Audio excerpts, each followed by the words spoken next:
राधे राधे प्यारे भक्तों, क्या आपने कभी इस बात पर गहराई से विचार किया है कि दो अलग अलग घरों में एक जैसी आमदनी होने के बावजूद एक घर स्वर्ग जैसा क्यों लगता है और दूसरे में हमेशा भयंकर तंगी और क्लेश क्यों छाया रहता है? आखिर क्यों कुछ घरों में धन आता तो बहुत है, लेकिन वह बीमारियों, मुकदमों और व्यर्थ के झगड़ों में पानी की तरफ बह जाता है?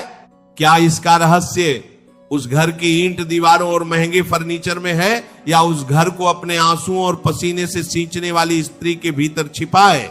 मेरे प्यारे भक्तों, यह संसार जिसे हम सत्य मानकर बैठे हैं, यह केवल एक सराय है। यहां हम सब अपने अपने पूर्व जन्मों के कर्मों का हिसाब चुकाने आए हैं, लेकिन इस सराय को, इस मिट्टी और सीमेंट के ढांचे को एक जीता जागता धड़कता हुआ घर केवल और केवल एक स्त्री बनाती है। हमारे संतों की पावन वाणी में, हमारे शास्त्रों में स्त्री को साक्षात माता लक्ष्मी और अन्नपूर्णा का स्वरूप माना गया है। घर की स्त्री के भीतर जो ऊर्जा होती है, जो भाव होते हैं, वही ऊर्जा पूरे घर का संचालन करती है। यदि स्त्री के विचार पवित्र हैं तो एक छोटी सी टूटी हुई झोपड़ी भी साक्षात वैकुंठ बन जाती है, और यदि स्त्री के कर्म दिशाहीन है तो सोने का महल भी नर्क बनने में एक पल नहीं लगाता। आज मैं तुम्हें उन 5 विशेष और अलौकिक गुणों के बारे में बताने जा रहा हूं, जो यदि किसी स्त्री के भीतर आ जाएं तो उस घर से दरिद्रता हमेशा के लिए अपना रास्ता बदल लेती है। उस घर में साक्षात नारायण अपनी लक्ष्मी के साथ आकर स्थायी रूप से विराजमान हो जाते हैं। वह पहला गुण जो एक स्त्री को देवी के समान पूजनीय और वंदनीय बनाता है, वह है उसकी मधुर वाणी और शांत स्वभाव। मेरे प्यारे भक्तों, इस वाणी में बहुत बड़ी आध्यात्मिक शक्ति होती है। तुम चाहे कितने भी सुंदर और महंगे वस्त्र पहन लो, कितने भी अनमोल आभूषण धारण कर लो, लेकिन अगर तुम्हारी जीभ पर कड़वाहट है तो तुम्हारा सारा बाहरी रूप व्यर्थ है, राख के समान है। जिस घर की स्त्री बात बात पर चीखती चिल्लाती है, छोटी छोटी बातों पर अपशब्द बोलती है, अपने पति का, सास ससुर का या बच्चों का अपमान करती है, उस घर को बर्बाद होने के लिए किसी बाहरी दुश्मन या बुरी नजर की जरूरत नहीं पड़ती। क्रोध और कद्वी वाणी साक्षात लक्ष्मी को बुलावा देते हैं। इसके विपरीत जिस स्त्री की वाणी में मिठास है, जो विपरीत परिस्थितियों में भी अपना धैर्य नहीं खोती, और अगर घर में कोई भारी तनाव हो भी जाए तो वह अपनी समझदारी और मौन से उस क्रोध की आग को तुरंत बुझा देती है, वह घर देवताओं को भी प्रिय होता है। जब एक स्त्री मुस्कुराकर और निस्वार्थ प्रेम से अपने परिवार को संभालती है तो उस घर के पुरुष का आत्मविश्वास 100 गुना बढ़ जाता है। वह दुनिया की हर मुसीबत, हर तूफान से लड़कर अपने परिवार के लिए खुशियां ला सकता है। तुम्हारी मीठी वाणी उस शीतल मरहम की तरह है जो दुनिया की भागदौड़ से थक हार कर घर लौटे एक इंसान के सारे दुखों और चिंताओं को पल भर में हर लेती है। दूसरा सबसे बड़ा गुण है संतोष और घर को सूझबूझ से चलाना। आज के इस दिखावे वाले समय की सबसे बड़ी बीमारी क्या है? व्यर्थ की तुलना। मेरी पतोसन के पास नई साली आ गई तो मुझे भी चाहिए, मेरी सहेली ने नया गहना बनवाया है तो मुझे भी बनवाना है, चाहे पति को इसके लिए भारी कर्ज ही क्यों ना लेना पड़े। जो स्त्री अपने पति की मेहनत और पसीने की कमाई से हमेशा असंतुष्ट रहती है, जो हर समय दूसरों से अपनी तुलना करती है और अधिक सुख सुविधाओं की मांग करके घर में क्लेश करती रहती है, उसके घर से शांति हमेशा के लिए विदा हो जाती है। लेकिन जिस स्त्री के भीतर संतोष का परम धन है, जो अपने पति की कमाई की कद्र करती है, वह कभी दरिद्र नहीं हो सकती। एक नगर में एक बहुत गरीब लेकिन भगवान का परम भक्त इंसान रहता था। उसकी पत्नी बहुत ही संतोषी, गुणवान और पतिव्रता थी। वह जो भी रूखा सूखा मांग कर लाता, वह उसमें से पहले अपने ठाकुर जी को भोग लगाती और फिर दोनों पति पत्नी अत्यंत प्रेम से उसे ग्रहण कर लेते। एक दिन उस व्यक्ति को भिक्षा में कुछ भी नहीं मिला और वह हताश होकर खाली हाथ घर लौट आया। रास्ते भर वह सोचता रहा कि आज पत्नी बहुत क्रोधित होगी, लेकिन जब वो घर पहुंचा तो पत्नी ने हमेशा की तरह मुस्कुराकर उसका स्वागत किया और बहुत ही प्रेम से कहा, स्वामी आज तो बहुत शुभ दिन है, आज हमें एकादशी का व्रत करने का अवसर भगवान ने बिना मांगे ही दे दिया, हमें तो भगवान का धन्यवाद करना चाहिए। उस स्त्री के इस अद्भुत संतोष और पवित्र भाव को देखकर साक्षात भगवान प्रसन्न हो गए। अगले ही दिन से उनके जीवन में ऐसा चमत्कार हुआ कि उनका घर धन धान्य और सुख समृद्धि से भर गया।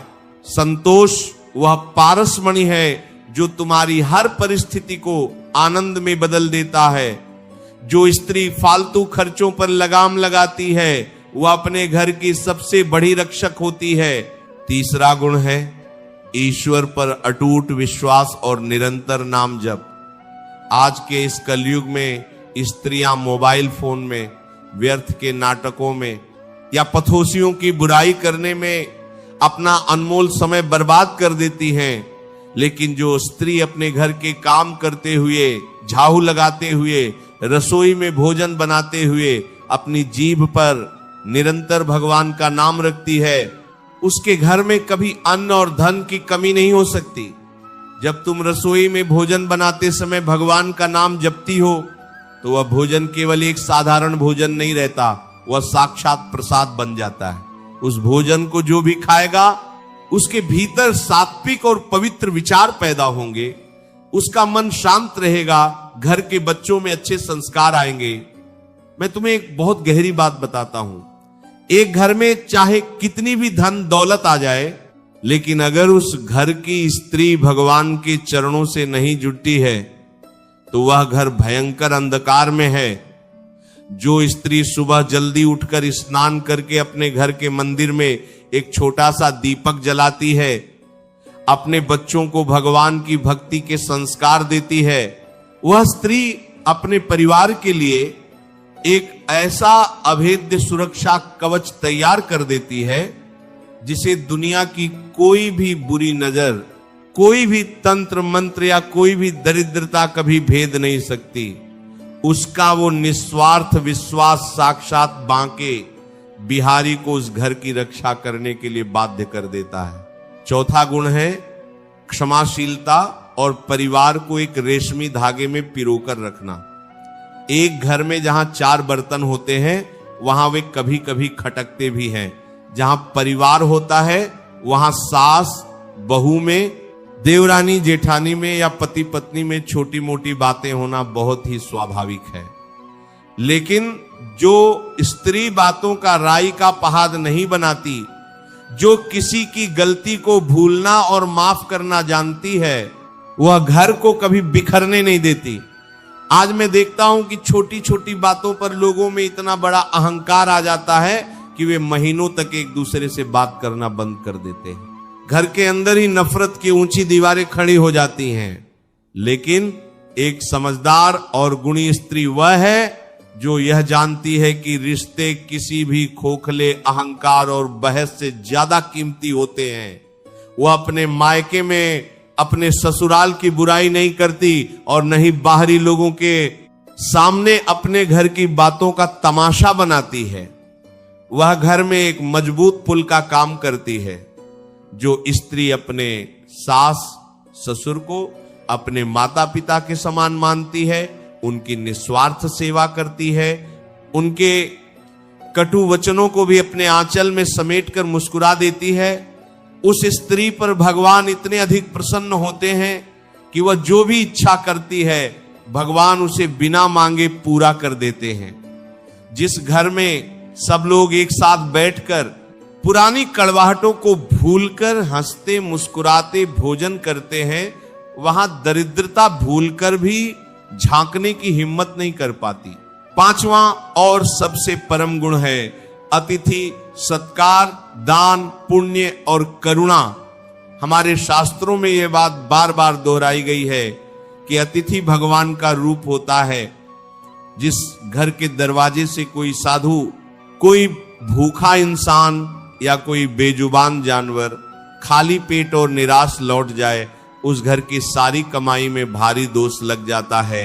जो स्त्री अपने घर में भोजन बनाते समय पहली रोटी गौ माता के लिए निकालती है, अंतिम रोटी श्वान के लिए रखती है, छतों पर पक्षियों के लिए दाना पानी रखती है, उसके घर के अन्न भंडार कभी खाली नहीं हो सकते।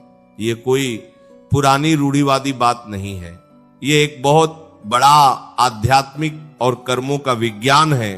जब तुम किसी बेजुबान जानवर का या किसी असहाय भूखे इंसान का पेट भरते हो तो उसके तृप्त रोम रोम से तुम्हारे लिए जो आशीर्वाद निकलता है वह बिना किसी रुकावट के सीधे मेरे सांवरिया के श्री चरणों तक पहुंचता है। वह गरीब की सच्ची दुआ तुम्हारे घर के सारे वास्तु दोष, सारे संकट और सारी भयंकर बीमारियों को पल भर में काट देती है। अगर तुम्हारे दरवाजे पर कोई आ जाए तो भले ही उसे सूखी रोटी खिलाओ, लेकिन बहुत प्रेम से, आदर और सम्मान के साथ खिलाओ। ये कभी मत सोचो कि मेरे घर का राशन कम हो जाएगा या मेरा धन घट जाएगा। देने वाले के हाथ में हमेशा ठाकुर जी की बरकत होती है, और जो मुट्ठी बंद करके रखता है, जो केवल अपने स्वार्थ के लिए जीता है, उसकी मुट्ठी से सब कुछ एक दिन रेत की तरह फिसल कर नष्ट हो जाता है। तो मेरे प्यारे भक्तों, यह बात हमेशा अपने मन के किसी कोने में बिठा कर रखना कि इंसान की बाहरी सुंदरता तो कुछ ही वर्षों में ढल जाएगी। ये महंगे कपड़े, ये चमकते हुए जेवर, ये सारा रूप रंग सब यहीं इसी मिट्टी में धरे रह जाएंगे। लेकिन ये जो 5 गुण हैं, मधुर वाणी, संतोष, ईश्वर का निरंतर नाम जप, क्षमाशीलता और दान पुण्य, यही एक स्त्री की असली सुंदरता है, उसका असली और कभी ना मिटने वाला गहना है। जिस स्त्री ने इन गुणों को अपने आचरण में, अपने जीवन में पूरी तरह से ढाल लिया, वह कोई साधारण इंसान नहीं, वह इस धरती पर साक्षात एक देवी के समान है। उसका पूरा घर उसके पुण्य प्रताप और प्रकाश से रोशन होता है। और इसी के साथ घर के पुरुषों से भी मैं यह कहना चाहूंगा कि अगर तुम्हारे घर में ऐसी गुणी और संस्कारी स्त्री है तो उसका पूरा सम्मान करो। कभी भूलकर भी उस पर हाथ मत उठाओ, कभी अपने कठोर शब्दों से उसका दिल मत दुखाओ, क्योंकि जब एक गुणी और पवित्र स्त्री की आंखों से तुम्हारे दिए गए दुख के कारण आंसू गिरते हैं तो वह आंसू तुम्हारे सारे पुण्यों को धो डालते हैं, तुम्हारी तरक्की के सारे रास्ते हमेशा के लिए बंद कर देते हैं। स्त्री का सम्मान करोगे तो साक्षात ईश्वर तुम्हारा सम्मान करेगा। अपने जीवन को बहुत ही सरल बनाओ, प्रेम से रहो और चलते फिरते उठते बैठते बस उस परम सत्ता का, राधा रानी का नाम अपने हृदय में बसाए रखो। किसी से कोई व्यर्थ की उम्मीद मत रखो, केवल अपने कर्म पर ध्यान दो। जब तुम्हारी जीवन रूपी नैया की डोर उस सांवरिया के हाथों में होगी तो जीवन में कभी किसी चीज की कमी नहीं होगी। तुम्हारा यह जीवन इसी संसार में वृंदावन धाम बन जाएगा। अगर ये वीडियो आपको अच्छा लगा हो तो वीडियो को लाइक करके चैनल को सब्सक्राइब जरूर करें, बेल आइकन दबाना न भूलें, ताकि ऐसी ही आध्यात्मिक और प्रेरणादायक बातें आप तक पहुंचती रहें। और कमेंट में राधे राधे जरूर लिखें। ये वीडियो अपने दोस्तों, परिवारजनों के साथ शेयर जरूर करें। मिलते हैं किसी और वीडियो में, तब तक के लिए राधे राधे, जय श्री कृष्णा।